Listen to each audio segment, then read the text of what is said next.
Hello, my name is Sharon McDade. It's my honor to facilitate this discussion. I am currently a consultant in leadership and strategic services, but I'm here in my role as a longtime person who has been involved with the American Council on Education, most recently as director of the Fellows Program, but a long time, many-decade involvement with the ACE Women's Office, the ACE's Women's Network and its many leadership programs, and someone who has known Donna Shavlik and admired and honored her work for many, many decades. I'm here for interviews with this year's honorees of the American Council on Education Donna Shavlik Award. And let me start with a paragraph from the nomination. This letter nominates for ACE's Donna Shavlik Award 5 extraordinary women who have made significant contributions to the advancement of women in higher education. These women have shaped executive search processes and significantly contributed to women's equitable representation across the leadership pipeline. They have been critical players in moving the needle for women in higher education leadership and shaping the executive search process, practices, and landscape. Let me introduce the 5 honorees with their current status and with information about their careers and contributions unfolding throughout the interview. Starting with Jean Dodell. After retiring from Whit Kiefer in 2018 after 18 years of service, including senior partner, Jean continues to selectively facilitate searches.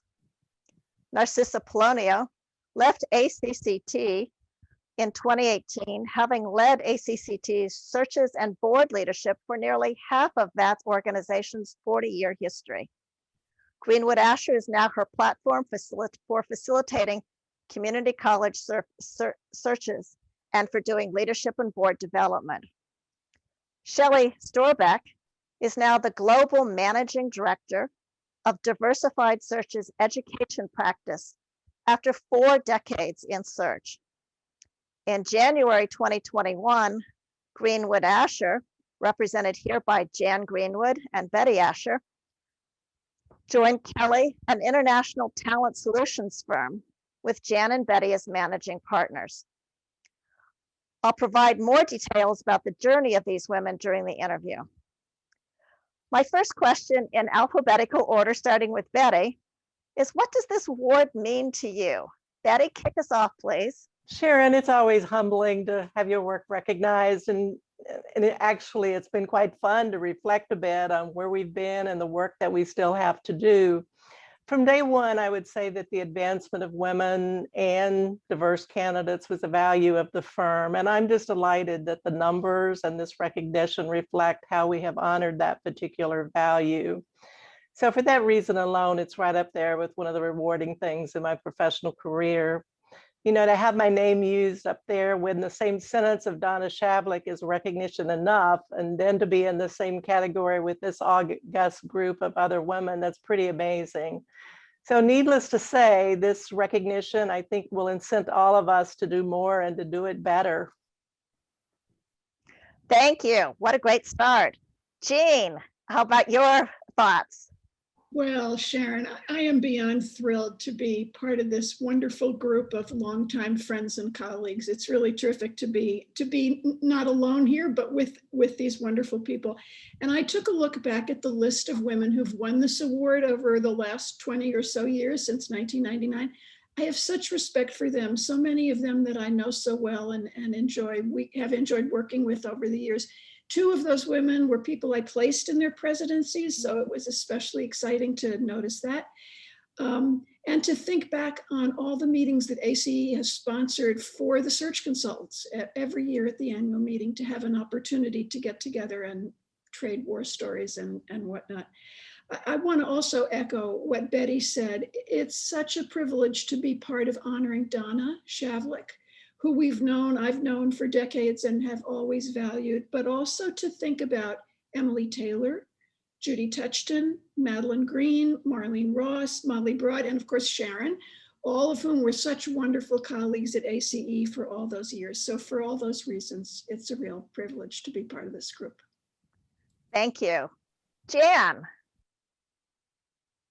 This is a very touching moment for all of us. And when we think back to basically when we started on this journey as pioneers and the wonderful opportunities we had to stand on the shoulders of others, and now to see others stand on our shoulders, it's very rewarding. So we're pleased to obviously be recognized for that, as we also recognize and acknowledge our colleagues in the executive search profession who have also been carrying the flag and being sure that advancement occurs for all people. So honored indeed, and part of our core values indeed, going back many years, back actually to professional development back to 1977. So it's very rewarding. Thank you. Thank you, Jan. Narcissa. One of the interesting thing about today's world is that the pandemic has allowed time for us to do a lot of reflection on what's important in life. And to get this reward at this point with this absolutely marvelous group of women, it's just delightful. It's sweet. And we all know that life is sweet right now. So I'm really very appreciative. And I can think of each of those women, each of you mentioned, and each of you, because I consider all of you my role models. So it's really a privilege to be here, and including the community college sector, the most diverse sector of higher education, serving more women than any other group. Thank you. It's an honor. Thank you, Narcissa. And Shelley. Thanks, Sharon. It's always dangerous to go last because people have said everything that you've wanted to say. But let me just say, I'm so deeply honored. ACE and Donna Shavlik are just synonymous with supporting women in leadership roles. I mean, it doesn't get any better than that. I do remember my first exposure to the Office of Women, which was at a very wonderful event at the Hershey Hotel, run by Madeline Haynes, who we could also list as one of the women who's absolutely moved the needle. She's a dear friend, a mentor, and a supporter for decades and helped shape my career. And I remember her saying things to me like, work hard, have a sense of humor, and extend a hand to other women. So this is what this award really means to me. So thank you so much. Let me move from history and legacy to the here and now and searches in the era of COVID-19. Certainly that has had a tremendous impact on searches, and you have all dealt with that over the last year. Betty, let me ask you to start this discussion. Could you share what impact you think COVID-19 pandemic has had on searches in higher education and the particular implications for women in searches? Oh my gosh, Sharon, you know that expression, hoping for the best and preparing for the worst. I think that was spot on in March. Clearly there was a pause in business. I think our campus leadership knew, for example, that they needed talent, but they were so busy with a COVID response on their campuses and how to deal with faculty and staff and students and mental health issues. They were concerned about the financial side of their institution. So they really couldn't focus up on hiring at the time. And I think one of the things that we saw all of a sudden was quite a few interim appointments during that period of time. And I think this pause caused some really strong leadership to have to emerge from our industry. I think we were all trying to figure out how aggressive to be with business development, how to keep our employees inspired, keep them focused. We found more clients asking for more and more. And all of a sudden, I think our people were pretty exhausted and continue to be exhausted. Clients are asking more meetings, more templates to do things, prepare things for them that normally they would not have needed to have us do. But of course, the most significant change is the way we do our work. You know, we've all learned how to rely upon technology and use it in ways that we've not done before.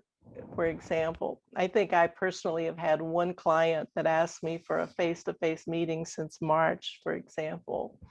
So again, we're all dealing with Zoom fatigue, and the researchers and the scientists tell us that that's very real. Secondly, where we do our work has been impacted, obviously. And remote working has not been without its issues, especially for women leaders, and especially those with children and who are having to learn remotely as well. So there's just a lot of things I think that's happening out there that has caused an awful lot of anxiety production as we have gone forward. But hopefully there's hope ahead. You laid out a great roadmap. From the rest of you and your experiences, what else could you add to Betty's perspective? I think I might add that we've learned that technology may have been a great savior for us, but that it also has significant limitations in terms of building relationships with candidates, committee members building relationships, us building relationships, with our clients. We do know that Zoom favors extroverts, and so that wonderful, slightly introverted candidate who the committee is just willing to dismiss, because they just didn't stand out in the Zoom interview. And so I can't wait to read the research on what this interruption will mean for our work. But I hope in some ways it will also help us be wiser and more cognizant of how we can do things in new ways. When you transition 80 clients to a totally new platform in the space of 2 weeks, you have to say to yourself, okay, what am I learning now that I didn't know before? So in some ways it's been awful, but we do hope that in some ways it will also help us be better at what we do. I can share an example of something that as a result of COVID-19, one case, I had a particular candidate that I was recruiting for a presidency, and we talked, we had agreed everything, and I realized I wasn't getting her application, and we were getting close to the time it needed to be in. So I reached out. She was in the emergency room with her mother, who was dying from COVID-19. As a search consultant, what do you do at that moment? What do you say to that person? So there's a level of compassion that we had to learn about. And in some cases, get involved at a very different level with some of the candidates that we were working with. I no longer make an assumption. I look at the individual and sort of ask myself, where do they come from? What does their family look like? What are their chances? How many people have they lost?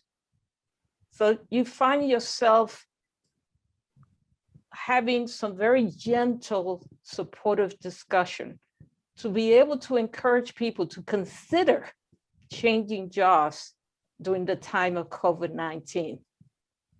Does take special skills. Well, that's a powerful example and commentary about search. Jean, looks like you wanted to say something. I would just push that in the direction of the candidates who are able to come into the search and who need to have Zoom skills in the sense of, as Shelley said, presenting themselves effectively so that even if they're a mild-mannered kind of person, they can come through that screen, and reading the room. How do you keep your eye on 15 squares at the same time? And knowing you can only see a tiny portion of that person and not a lot of body language and so on. And because we're all so isolated as consultants from each other, how do we figure that out? How do we share that with each other? How do we teach that to candidates in this peculiar period? And I would speculate that we're going to keep Zooming well past COVID, because it saves time, it saves money, it saves energy. It's so efficient, and a lot of people have gotten good at it. So I think that's going to be a skill that people will need for a long time. Oh, excellent point. Anything else before we move to a new question? Jan? Sharon, I would add and build on what's already been said. The Zoom training is so critically important. And all of us, I'm sure, have been in search committee meetings where somebody on the search committee has said, well, she's just not a rock star. And typically what that is referring to is a 1-hour presentation skills assessment based on that interview, when she might have just had the flu or whatever. It's very hard with a lot of search committees to move a committee forward on someone with tremendous substance who had a bad hour interview. Bad meaning not as extroverted as perhaps they were looking for. And a lot of times the word they use is charismatic. So I think that as we look at Zoom, we look at COVID, we look at the impact on all this, it has further highlighted I guess a lot of disciplines aren't using the term anymore, but what soft skills are needed in order to make the case. So I think that the training, the working on soft skills, that used to be part of the ACE programs as well as the substance. So the substance and the soft skills, the presentation skills as well, are critically important in order to advance. Jan, you've given me a great bridge to my next question, so thanks for that setup. And for that question, let me just provide a little bit of context about all of you. Betty, Jean, Jan, and Narcissa were all college presidents at a time when few women served in this position. Shelley was one of the first women to serve functionally as the chief of staff to a college president. All of them are authorities on higher education leadership and the leadership pipeline, and provide commentary for the Chronicle of Higher Education and Inside Higher Education, our two primary news outlets in higher education. Narcissa is an authority on community college governance and presidential leadership. And Jean, who has been a prolific writer on leadership in the search process, authored Searching for Higher Education Leadership, Advice for Candidates and Search Committees, which is considered an essential book on higher education search. And for many years, authored the Moving Up section on the Chronicle of Higher Education, which is to say that you have all done a great job of combining your career paths with advice. So let me ask another question that bridges those things. Reflecting on your own career paths, what is a lesson you learned that helped you to advance and be successful that may be useful for others? Or what critical lesson would you like to share with aspiring leaders that you've learned from your executive search process? And Narcissa, if you could kick this one off for us. Happy to. It's an interesting and tough question to answer because it's somewhat of a self-centered question.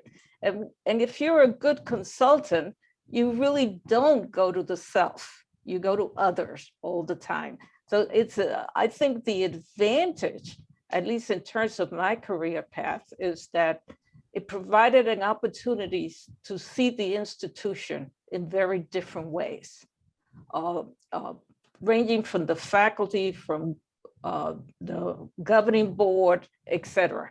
So I think the value in terms of the career path was being able to go all over the country, which is incredible, and having opportunity to see, particularly around community colleges, or two-year institutions that are parts of universities, and see the diversity and the similarities throughout the country, which is wonderful. But it also taught me a lot about the relationships that these different groupings have within each institution. That's a wonderful piece of knowledge that I have. But in terms of my career path, here's the most important thing. As a result of this, I was able to visit 49 states multiple times. It was a gift to be able to see this country from the perspective of doing service. So it really reaffirmed how incredibly diverse and beautiful in many ways and complex this country is. So those skills have evolved and helped me transcend a lot of different groups that I would never have been involved with. And I'm very grateful for that. But I'm also very grateful that I was able to take my own experience as a woman of color and apply it in a very specific way to allow women, as was said earlier, to have the safe space to talk about things like the color of their skin, how dark, how light you were, the texture of your hair. And what is it when you walk in the room, whether we like it or not, a person is being seen because of the differences that are brought in. Once you have that knowledge, that means you can help the governing board, you can help the candidate, you can help the faculty, you can help that community to be able to be more inclusive. So I'm extremely grateful because I believe this career makes you a better person. I'll leave it at that and let my colleagues react. That's a great start. Jean, we'll put the burden on you for advice. Yeah. So I was thinking about the metaphor of the glass ceiling, and we always think about the kind of the shattering experience of breaking through that barrier and becoming the first of something. But there's another aspect of it, which is once you get to the other side, you're the only one there. So what is it like to be the only one or one of a very small number of people like you? And what I think back to, I wonder what all your memories are, is being a Dean of Arts and Sciences many decades ago at a time when there were very few women in that role, going to professional meetings and being surrounded by a lot of middle-aged white guys. And there's a downside to that, but there's also an upside to that, which is that people notice you, they remember you because they don't confuse you with anybody else because they're the only one who looks like you. And I think that there are ways that you can use that extra attention to your advantage, and you can also allow it to be a burden. I would encourage people to think about how they can use it to their advantage. And obviously, if you're the only one there, the real goal is to bring more people over to the other side with you so that none of you are isolated anymore. That is powerful. Shelley. Oh my, I had so many lessons to learn. I think my head was very empty when I went to be the assistant to the president at Haverford College. And I will just confess, Robert Stevens, he threw me to the wolves every day, gave me impossible things to do. I was too young, female.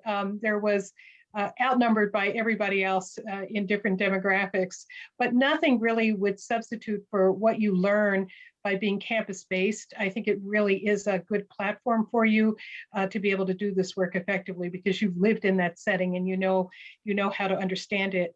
I think the things that I learned for the most part were to do the right thing and the honorable thing, and that the business success will follow. It's sometimes easy to get trapped into, what's the most expedient business conclusion or goal, and to make all your decisions that way. And that's usually never a good road to follow. But also say, you need to trust your instincts. I think all of us got into this job because I think we have some insight into human behavior. And so in the long run, that can serve you well in this space, as well as for women in other roles. I think you need to demonstrate care for the people that work with you, because in the long run, what you do is modeled throughout the organization. And so that's extremely important. And I guess I would say also that representation matters. In the long run, as Jean described, if you're just one of one in the long run, that's probably not a compelling case for ultimately making some change. I think we also need to help younger women imagine themselves in these roles, in these senior leadership roles, because I think they look at them today, certainly after COVID, and think, how could I ever do that? I'm in the middle of personal obligations in addition to my professional obligations. So I think there's so many lessons that I've learned along the way that I think, I hope I can impart to other women looking at opportunities in education.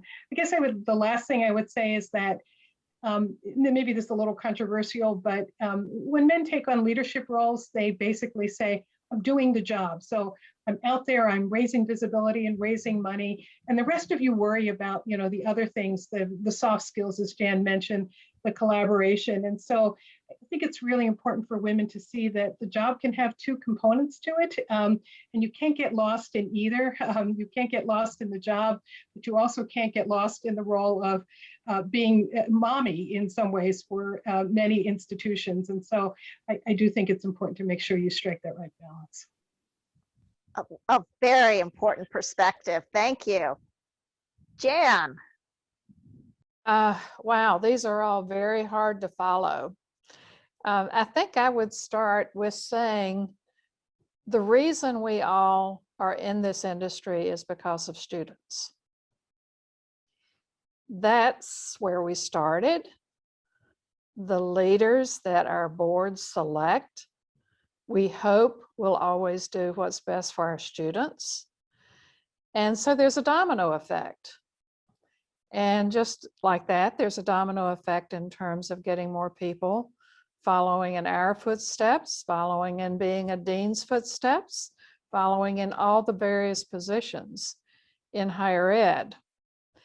I think that some of the basic things as we think about motivating ourselves is, number one, you've got to build up your ability to persevere. Perseverance is so important. But you've also got to build up your ability to listen to feedback, good, bad, or ugly, and do something about it.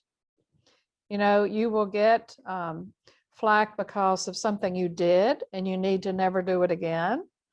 You will get credit where perhaps credit isn't due to you, it's due to many other people that you were standing on their shoulders. So it's important to remember everyone else as well. I think another thing is dream, allow yourself to dream, allow yourself to plan, allow yourself to do. Don't deny those things. And as women, we have, of course, a legacy of putting others first, thinking about ourselves last. And that's good to a point, but in order to help others, we have to do the other part of it too. I think never give up, building your career strategically. To me, that's very important. I know there's so many people that think, well, you take what comes along, or you can build it strategically and help create your future. One of the key things that I've learned is the importance of leaving and creating a legacy for others to follow. That is really important. I know I can remember the first time one of my students became a president of a university. That was a wonderful opportunity to see that happen. Making a difference. One of the things that we also have learned as women leaders is the importance in using data. With data comes the ability to be persuasive. To be persuasive comes the ability to have more opportunities and to look at those. And always to remember that success has many mothers and fathers. It may have one person that appears to reap the benefits, but it really is an entire family that reaps the benefits. And so all of that networking, all of that ability to reach out and involve others is so critically important for everybody. This is powerful advice. Betty? I think we all still have those visuals of the early times in our leadership roles. I mean, I read somewhere still have a headline that says first female vice president in Arizona, and another one that says first president. And I remember so vividly going to those early ACE meetings, and there was only a sea of suits and ties. So it really wasn't easy to find common ground. And as everybody has said, I'm so grateful that ACE gave us a safe harbor to talk about these issues and to grow and to develop. I still remember the first one time Emily Taylor took my name tag off the one side of my jacket and put it on the other side and said, "You're never going to advance in this world if you don't know how to wear a name tag properly." So, but for me personally, I think, maybe three things stand out for me. One is I've always said collect the most and the most varied experiences that you can get as you're building your career. Stretch yourself to the max, and I certainly have taken that to heart. And if new experiences aren't given to you, ask for them. And my experience is that people are readily available to give you new experiences, new insights, whatever it is that you need at that particular time. So stretch yourself would be one. I think the second one for me is really, you just got to be yourself. You can't cloak yourself in anyone else's jacket. You don't need to. Be about the business of recognizing your talents. Find out what your limitations are and try to remedy those. I was sharing with Jan recently, I remember a wonderful male colleague who taught me about negotiation skills and helped me to recognize that I didn't have to win all the time, that it was okay to lose occasionally. And I think I've also learned to sort of embrace my flaws too, and I have plenty of them. And the last one I would say is relationships matter. Pay attention to those relationships as we're going along the way. What is your hope for the field of higher education executive search when it comes to gender equity and creating parity within senior leadership for women? And Shelley, I'm going to put you on the point and ask you to start. Great, thanks, Sharon. Well, there's so much to be hopeful about in my view. We have a woman of color as our vice president. We have a woman leading the CDC. We are watching so much change in Washington when it comes to women, certainly in leadership roles. And I think about higher education, and I think higher education should be leading the charge in terms of opportunities for women, both institutionally and obviously for leadership across the country. So most campus-based constituencies, if you ask faculty, if you ask students, if you ask staff, they're on board with this. They believe that women should in fact have parity and perhaps even more power than just a 50-50 divide. But my view, at least at this point, is that the boards at this stage still need work in terms of their thinking about leadership. When they talk about executive presence, when they talk about the golf game to be able to engage with the institution, there's a switch that's got to be flipped at that level, I think, in terms of making sure that women are brought in, taken seriously, and that there's ample representation. So my dream for the industry is that instead of Washington leading the charge, let's have higher education lead the charge in terms of opportunities for women. That's a pretty big dream. Jan, how about you for dream and optimism? Well, everything, and I'm sure that everything we're all going to say is definitely going to build on each other in this question.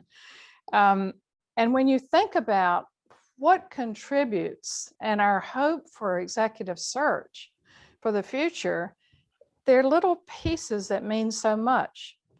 Timely data and information, the studies that go on that allow us to see what really is happening. That's very important. Early training and knowledge awareness, being able to just be aware beyond your own institution, being aware beyond yourself, being aware with others. Pipeline improvement, oh my goodness. Opportunities to learn and practice. Just because I'm not a vice president for development doesn't mean I can't learn fundraising. Hone your skills, not by the title you have, but by the skills you need for the next position you would like to contribute to. So I think all of those things, I mean, there are many more. We could probably create a list of thousands here, but all those little pieces are really big pieces, and they come together in a way that really cause people to be able to advance. I really want to tie this to the next generation of leadership and what parity really means and equity in gender. It's a different time, and there's a lot of lessons that we need to learn. We were the pioneers. Every time one of us made it, it was celebrated. We have a lot more women moving forward, but let's look at the percentage that are being successful. And when it doesn't work, why is it that it doesn't work?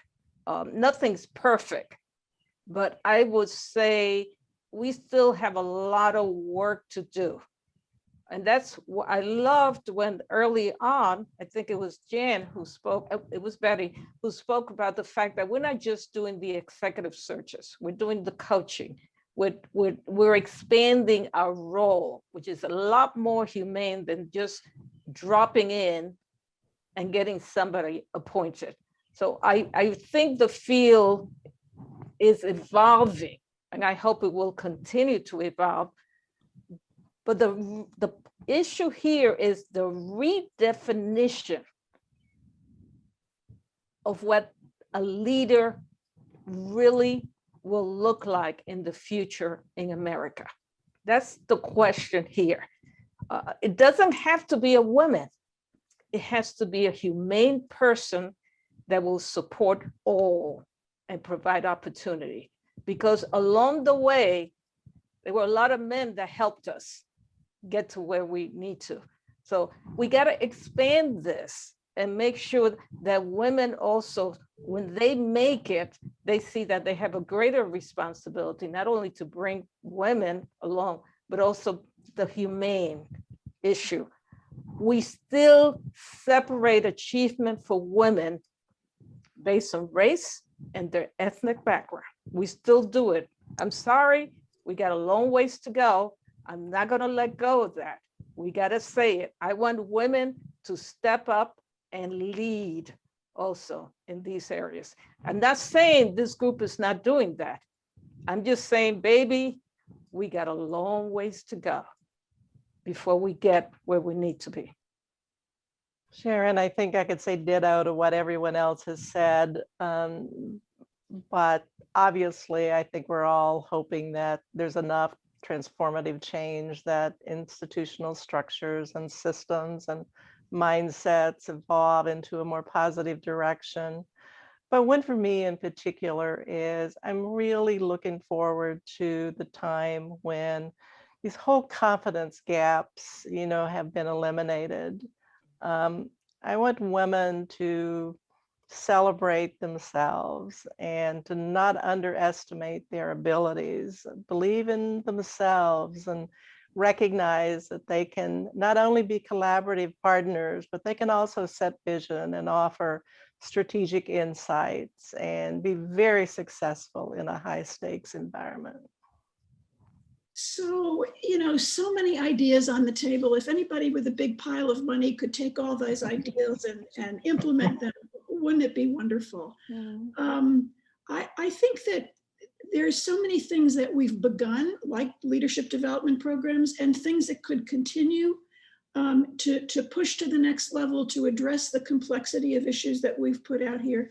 And I hope that there will be the will in organizations like ACE to do that, to see what's been successful and to persist, as we said, our own skills, but it needs to be in ACE too, to consistently bring those programs to the people who need them. I think they've been helpful. They haven't gotten us all the way there, but we need to keep doing the things that we see have worked. Thank you. Thank you to all of you. The 5 of you honorees for the Donna Shavlik Award have connected with hundreds of women aspiring to leadership through your presentations and your informal advising. The number of women for whom you have provided support in and outside of searches are probably in the thousands, if not the tens of thousands. Thank you for your decades of service to higher education, for each of you breaking the glass ceiling in so many ways for women in higher education, for assisting so many women through leadership development and mentoring programs, and for your advocacy for women in countless searches. So to Betty, Shelley, Jean, Jan, and Narcissa, Congratulations on your selection as the Donna Shavlik Award honorees for 2021. Thank you all very much. Thank you. Thank Thank you. you, Sharon. Thanks, Sharon.